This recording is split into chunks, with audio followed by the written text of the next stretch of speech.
Right. I'm trying to think of the mechanism of how this, device can promote such, drastic benefits.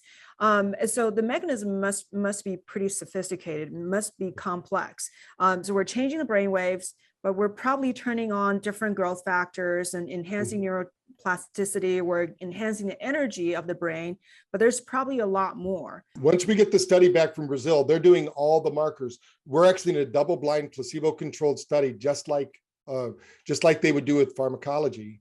And they've already gathered all the data. And Francisco said we're going to be blown away, because what they want to do in Brazil is they want to replace opioids with BrainTap. Because the reason we created this back in the 80s was not all the reasons we just talked about. It was all for pain control. Because we were doing biofeedback to get people out of pain. If you can get rid of your headaches, if you can make your hands warm, you won't have a headache. That's a biofeedback technique. So you can do that through breathing. We were doing all these exercises to try to get people out of pain. Of course, then came along all the pain medicine. They said, screw that. This is easy. I'm just going to take a pill. But now we're finding that people are not getting the same results from the pills, or they're so addictive, the positive benefits. Many have died from it. So yeah. So that's where we're at. I think that we're just going to see more and more. The body, the science actually is called frequency following response.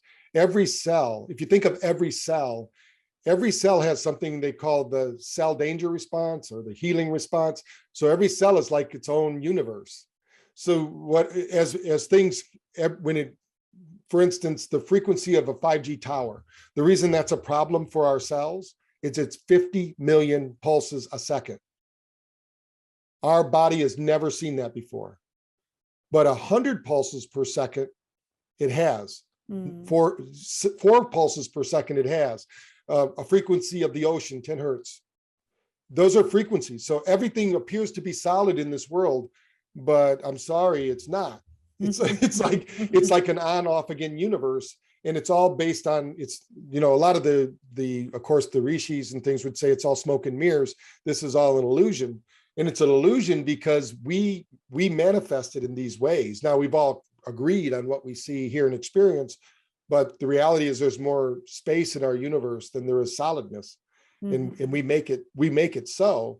And we bring about our own limitations, or we bring about our own grace. So we want to stay in that perpetual state of grace that allows our self-healing, self-replicating nervous system to heal us.